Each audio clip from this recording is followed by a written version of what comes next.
Ja järgmine esineja on siis teemal andmekaitse töötajate värbamisel, mis on lubatud ja Ekaterina Aader, andmekaitse inspektsiooni jurist, kõneleb teile.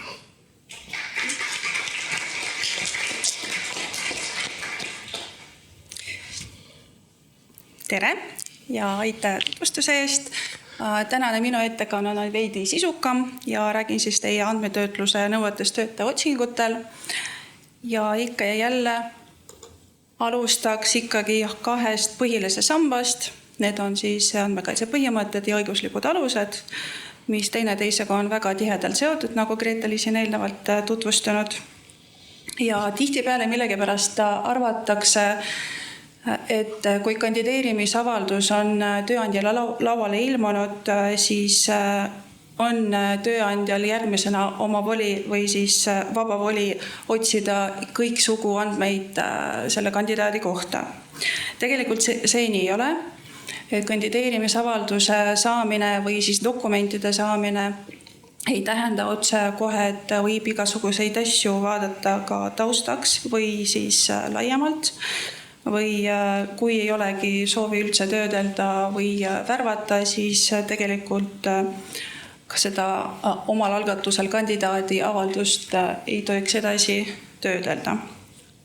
Ja tegelikult ka töösuhete kontekstist ma alustan siin altpoolt, et vabatahtlikku nõusolekut ei olegi võimalik peaaegu tagada, sest tööandja on alati siin võimupositsioonil ja tööandja on paratamatult nõrgemal. Ja seetõttu ei saagi olla ka nõusolek see universaalalus, et kõiki asju ära katta just töösuhete kontekstis. Ja kandideerimisprotsessis, see tähendab enne lepingu sõlmimist, astuvad pooled lepingueelsetesse läbirääkimistesse, kui on kandideerimisavaldus tulnud, ja alles siis algab see lepingu ettevalmistamine ja alles siis saab ka tööandja hakata töötlema neid andmeid, mida kandidaat on ise esitanud, või siis juba kandideerimisprotsessi lõppfaasis neid andmeid, mis on vajalikud töölepingu sõlmimiseks. Juhul, kui tööandja soovib vaadata natuke laiemalt kandidaadi kohta andmeid või see taustauuring algab juba eelnevalt, siis saabki lähtuda üksnes õigustatud huvist. Ja oluline on siin silmas pidada, et õigustatud huvi saab olla nende asjaolude vastu, mille põhjal tehakse just sellele töötaja värbamise otsus ju sellele ametikohale. Ja õigustatud huvi alus alati nõuab poolte huvide kaalumist ja see peab olema tehtud ka kirjalikult ja läbi kaalutletud kõikvõimalikud riskid. Gretelis tutvustas siin eelnevalt ka need põhimõtteid ja ma neid kordama ei hakka, aga toon fookusesse võib-olla need 3, mille vastu kõige rohkem värbamise protsessis eksitakse. Need on eesmärgipärasus, minimaalsus ja läbipaistvus, et iga sammu juures tuleb alati küsida, kas just see teave, need andmed on valiku tegemiseks vajalikud ja kas just sellises ulatuses ja enne kui kandidaat või inimene soovib kandideerida, peab tal olema selge teave, milliste kriteeriumite alusel teda valitakse, kus need andmed pärinevad ja millistel eesmärkidel üldse neid kogutakse ja ka peaksid tal selgelt olema õigused vaidlustada ja üle vaadata kõik need kogutud andmeid. Aga siis läheme sujuvalt taustakontrollile, kuid soovitaksegi vaadata natuke laiemalt ja kui taustakontrolli kohustus ei tulenegi seadusest, saabki olla ainult õigustatud huvi. Siin slaidi peal on esitatud QR-kood, selle kaudu saab ligi andmekaitse inspektsiooni juhistele, kuidas seda õigustatud huvi läbi viia. Ja tulebki küsida ainult neid andmeid, mis on tõepoolest täidetava ametikoha tingimusteks vajalikud ja uurida ainult need samad asjaolud, mis on värbamisprotsessi olulised just sobivuse hindamiseks. Ja siin tahaks eriti rõhutada sellele, et siin saalis on ka kindlasti avalikust sektorist inimesed, et avalik sektor ei saagi oma põhiülesannete täitmise täitmiseks andmete töötlemisel tugineda õigustatud huvile, see peaks tulenema seadusest ja ka see kehtib taustauuringuks, et taustauuringut saab teha ainult nende ametikohtade puhul, mis ei eelda avaliku võime teostamist või siis avaliku ülesande täitmist just selle avaliku õigustatud huvi alusel.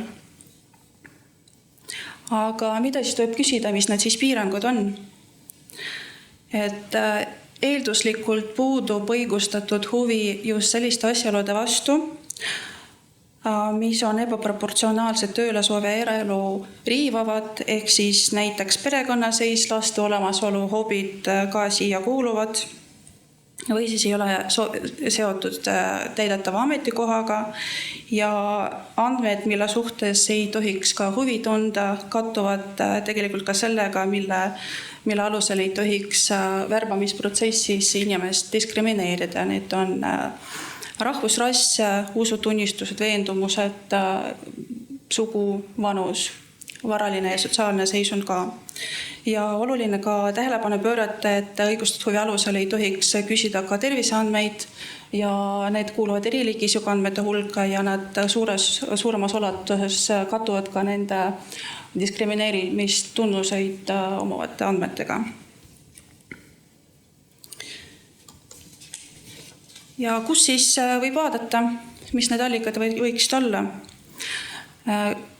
Avalikest allikatest küll on lubatud vaadata, nii nagu ka mitteavalikest allikatest, kuid igasugustest erinevatest kohtadest vaatamiseks, eriti seda veebist otsimisel, tulebki lähtuda reeglist, et andmetel peab olema otsene ja vajalik seos täidetava ametikohaga. Ehk siis koguda lihtsalt uudishimust, nagu Grete-Liis ka siin rõhutas, ja igaks juhuks ei tohiks. Samuti ei tohiks olla põhjuseks, et tööandja otsib sama vaibi mingisuguse töötajaga. Et jah, tuleb siin kindlasti avalikest allikatest vaatamisel tagada seda õigsust ja läbipaistvust, et inimesel peab olema ka teadmine, et tema kohta ikkagi sellistest allikatest vaadatakse ja tal peab olema võimalus neid andmeid vaidlustada või osutada, et kas nad on õiged või ebaõiged, seda õigsuse tagamine ka väga oluline. Järgmisena ma siis toon välja mõned praktilised juhised, et kahe mitteavaliku kohta, siis karistusregistri ja teisena siis natuke hiljem räägin soovitajatest ja eelmisest tööandjast. Et kui me räägime nüüd karistusregistrist ja kui on selge õiguslik alus olemas, kas on see seadus või mingi muu alus, ja siis on põhjendatud kindel eesmärk, andmekaitse põhimõtted on järgitud, saab vaadata karistusregistrist andmeid ja neid saab vaadata igaüks, kellel on kõik need eeldused täidetud ja päringu esitajaks peaks olema ikkagi tööandja ise, kandidaadilt väljavõtted karistusregistrist küsida ei tohiks. Ja mõne aja pärast karistusregistri andmeid arhiveeritakse ja pärast ka kustutakse ja just arhiveeritud andmetele ligipääs on hästi piiratud. Päringute tegijateks ja eesmärkidest on loetletud ka seaduses ammendav loetelu. Ja kui me räägime nüüd eelmisest tööandjast ja soovitajatest, et nendelt võib küsida töölesoove ja andmeid juhul, kui ta on andnud selleks nõusoleku ja nüüd, kui ta on oma eluloo kirjeldusel või siis CV-l või motivatsioonikirjas või kuskil kandideerimisdokumentides ära märkinud neid soovitajaid või eelmised tööandjad, siis eeldatakse ikkagi, et see on nõusolek olemas ja kandidaadil siis on kanda ka see nõusolek, mis peaks olema võetud eelnevalt ka nende soovitajate käest. Ja jällegi rõhutaks siin, et kui pöördud endise tööandja või siis töölesoovijate poole, et tulebki koguda ainult neid andmeid, mis on tõepoolest vajalikud selle ametikohale täitmiseks ja mitte ebavajalikku infot siis ei tohiks nagu koguda. Ja muidugi ka kuulujutte. Ja kõik need printsiibid kehtivad ka praeguste töötajate osas, et kui te tahate uurida tulevase inimese kohta ka omaenda juba töötajate käest, et siin samamoodi, et see, mida siin kohvinurgas räägiti, pigem ei koguks. Ja kui kandidaadilt ei ole seda nõusolekut saadud või siis ei tulene selline kohustus ka seadusest, et võib küll õigustatud huvi alusel seda kõike küsida, aga jällegi see eeldab väga põhjalikku analüüsi ja ütleme ausalt, et see on pigem erandlik. Nüüd, kui andmetöötleja või tööandja saab kõik need andmed kätte, kandideerimisavaldus käes, hakkab ta hindama ja nagu oleme siin tegelikkuses elus harjunud, võib-olla siin generatsioonide küsimus ka, et kes kuidas, aga tavaliselt hinnatakse ju ikkagi kandideerimisavalduse, töövestluse käigus saadud info põhjal või siis lastakse teha mõni tööproov.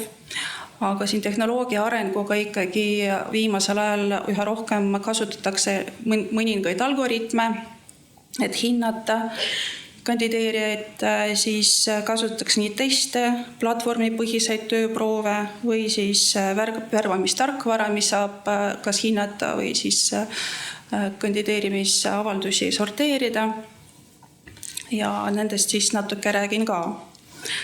Et kasvava trendina on siin hindamismeetodina ikkagi testimine, testitakse ka isikuomadusi, vaimset võimekust ja erinevaid isikuomadusi või kutseoskusi ja nii edasi. Aga siis, kui see õigustatud huvi on selge, kõik on läbi kaalutletud, tuleb kindlasti veenduda ka selles, et mitte üksnes küsitavad andmed on seotud selle ametikohaga, aga just testimise meetod samamoodi peab otseselt olema seotud konkreetse sobivuse hindamisega just sellele ametikohale. Ja siin on soovituslik läbi viia ka mõjuhinnang just eriti olukordades, kus testitakse mingisugustel kliinilistelt näitajad või see test on hästi komplitseeritud või teaduslikel põhimõtetel koostatud. Ja testi tulemus ei tohiks kaasa tuua diskrimineerivat otsust ja vältida tuleb ka selliseid andmeid või selliseid teste, mis võivad näidata inimese tervisenäitajad, ehk siis terviseandmeid ei tohiks testiga töödelda ja see on ka vaimse või psüühilise seisundi kohta. Siin me räägime eelkõige nendest testidest, mis on diagnostilised või siis meditsiinilised. Ja testimisel tuleb eriti väga mõelda läbipaistvusele.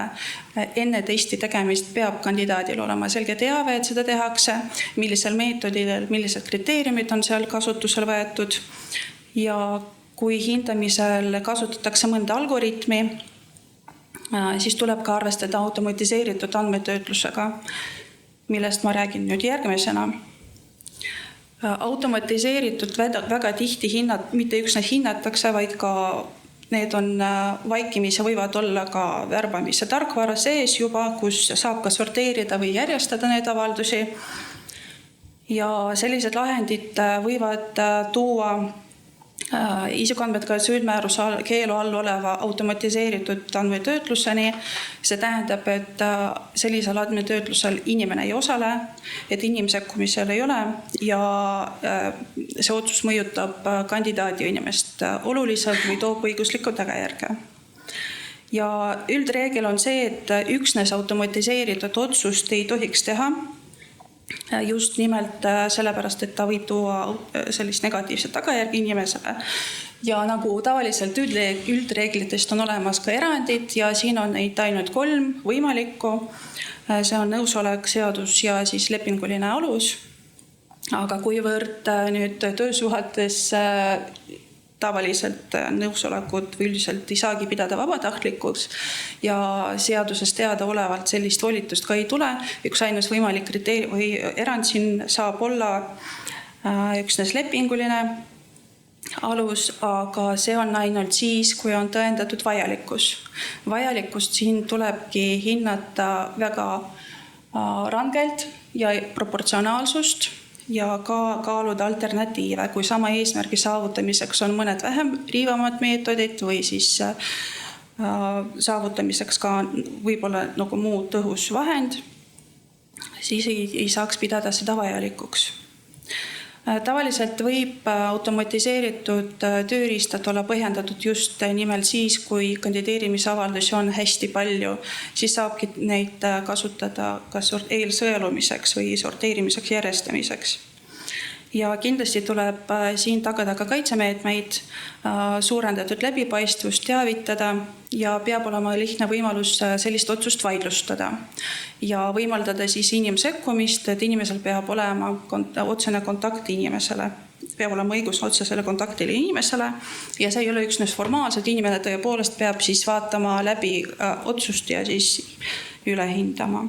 Ja laste osas värbamisel laste puhul ei tohiks sellist automatiseeritud hindamist kasutada, kuna see on ebaproportsionaalne. Ja sellega siis minu see tempokas ettekanne on nüüd lõppenud ja ma soovin teile andmekaitse teadlikku värbamist.